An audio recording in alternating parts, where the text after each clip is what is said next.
rock out Johnny Sonic. Let's talk about the music. I'm your host, I'm Shells, and I have Spider in the hall as my new co-host. Thank you. You're welcome. Thank you. And then we also have Johnny Sonic from Seattle, local boy. Hello. Yeah, you're all across the country tonight. Yes, exactly. And it actually is either good night here in Seattle or good night all the way across the United States. It's good morning in London, UK, or, London, UK, same thing. In Finland, 6 o'clock in the morning, and it's 3 o'clock in the afternoon over there in Australia. So, hello. Yeah, right? Yeah. That's kind of fun. I have a twin brother, and we were born 4 minutes apart. So he was 4 minutes older than me. So like my whole life, he would always have those 4 minutes of glory where he was like older than me, right? And then he moved to Guam, and that's across the international date line. So then he was 18 hours and 4 minutes older than me. So he would call me like the day before and be like, "Yeah, happy birthday tomorrow. Everything's going pretty good over here." So that was kind of interesting how all the dates work out. But so it was like the first time in my life he was almost a day older than me. I guess that doesn't have anything to do with politics and music, but he got me thinking with time zones there. Well, that's something new. I didn't know you're a twin brother. You're a twin. Yeah, I've got a twin. Yeah, he's a dentist. So, I always brag to my friends that I have a friend that's a dentist, and he always brags to his friends that he's got a twin that's a musician. So all of his more people in his medical crew think that it's neat that I'm a musician, and all my musician friends think it's pretty neat that I got a dentist that's a twin. But we get along real well. He's a great guy. Yeah. You can tell people that you've got something in common. You can, when you're both doing your job, you make people scream. Exactly, right. Yeah. Maybe I should start bringing some nitrous or those little numb people before we do it, right?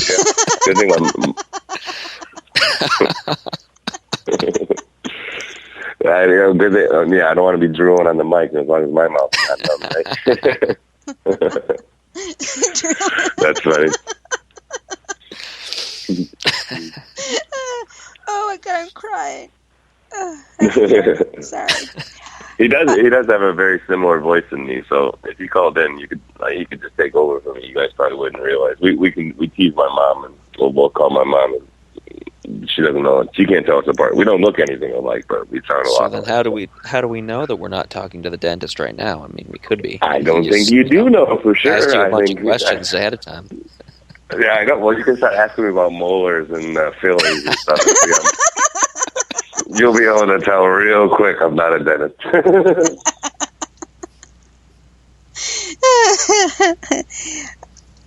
Hang on.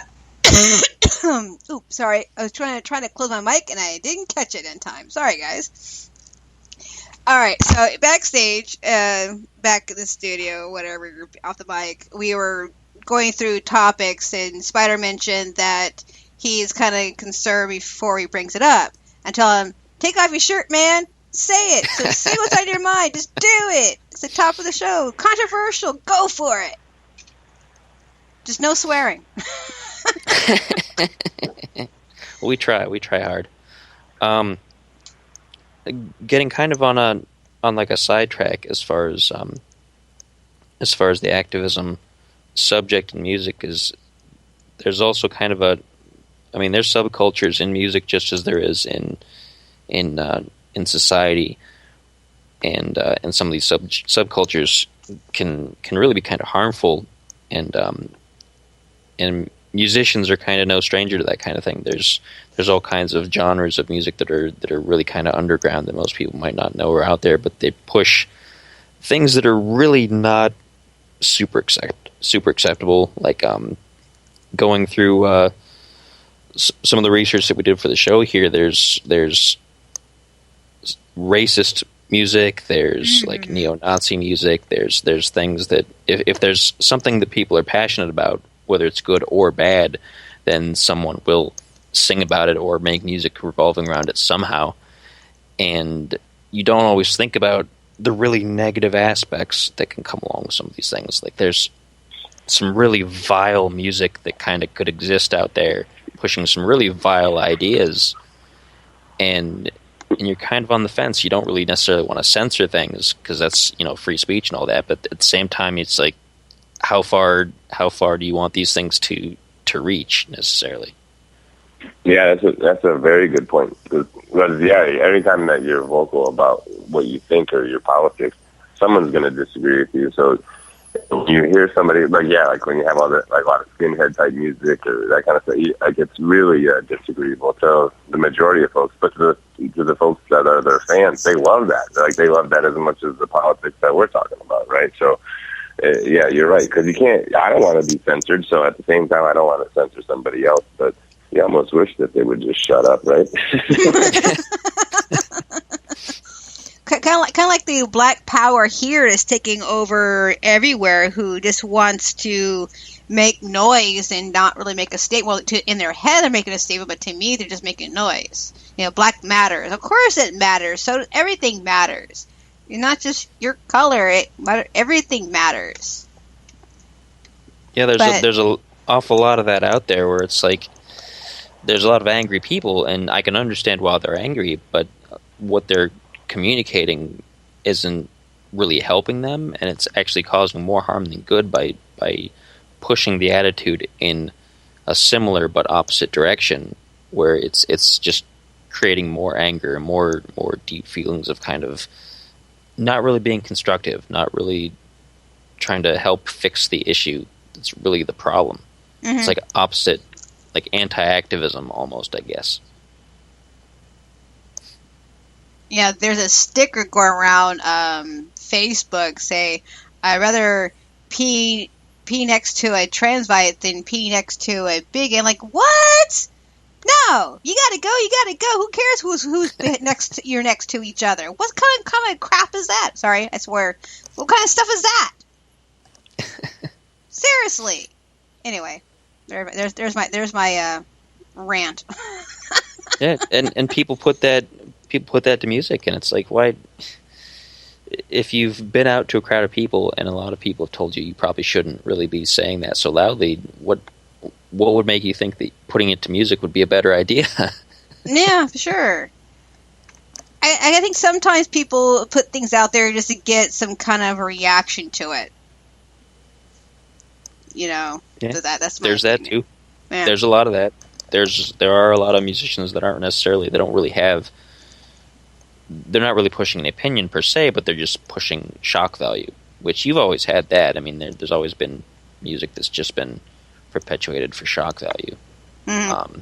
And that's not something that's probably going to go away. That's getting into more the performance art kind of area, I suppose. But it gets to be hard to differentiate that from necessarily whether someone's really saying something. Mm-hmm. Yeah, but at the end of the day, it's nice to just be able to live in a place where everybody can say what they need to say. I mean, and the way I kind of think of it, sometimes when you hear things that you disagree with, because you're hearing them means that you can say what you believe in, and someone else might disagree with it as well. So true. I definitely wouldn't want to censor anybody that I don't agree with. So like even if you bring up some points of people who are doing stuff for shock value or saying messages that you don't necessarily agree with, you have to let them say it, because, and also sometimes you don't even really know if you disagree with somebody until you hear what you're disagreeing with, right? So Absolutely. And then sometimes people will say something that you think maybe you might disagree with at the beginning, but then you let it sink in a little bit, and you're like, there's some merit of truth to that. Whether it was delivered through shock or not, there might be some merit of truth to that, Mm-hmm. Yeah. Yeah.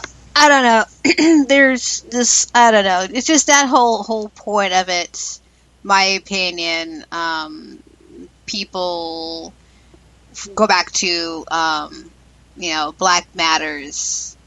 Black Matters. It's just that to me again. It's just, to me, they're just making a lot of noise, causing more problems than it really is, and they're making a ruckus and not trying to spread the words out, but they're not getting the message across. Where me personally, I just like whatever, and I turn the page. I don't pay attention to it.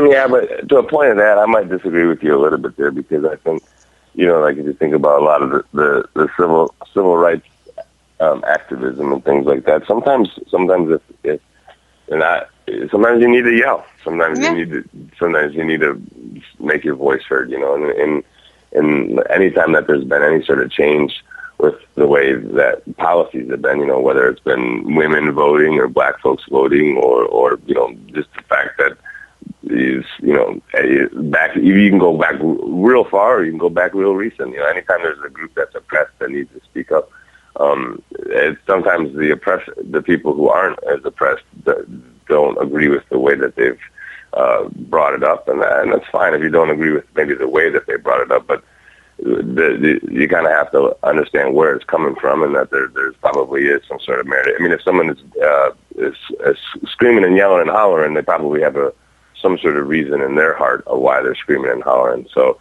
maybe just don't take the message as the letter, but as the heart of what they're actually trying to get at. But I agree. Like there's not always it's not always the best way to change the people's mind if you piss them off. Sorry, I can't swear. If you upset them, right? You can't, if I'm trying to convince a group of people to think the way that I am, it's probably not the best way to go about it to insult them first, because then they're going to shut their ears off and they're not going to listen to what I'm saying. So you're right. It's like you can't disagree with the message, but you can disagree with the delivery. Right. Yeah. And I'm sure people are going to disagree with my delivery when I talk about certain things. You play that Gen X song at Steubenville, right? Half the town's going to throw me out. And I guess that's fine with me.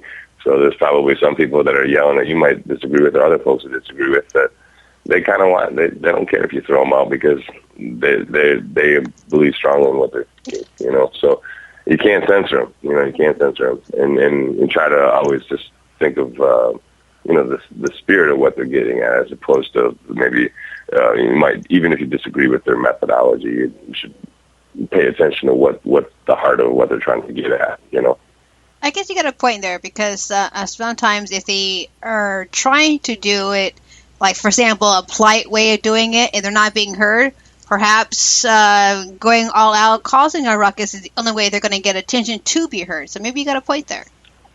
Yeah, exactly. Just think about the gay pride marches and that kind of thing. Like, if there wasn't rights that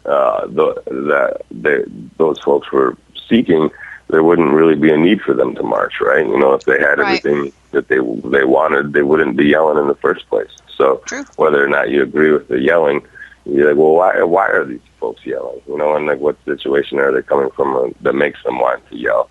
And what situations am I coming from that makes me want to yell? And so I feel the need to yell sometimes about what I believe in. And so if someone else is going to yell about what they believe in, then I'll pay attention to what they're saying, and then I'll first, and then pay attention to how they're saying it second.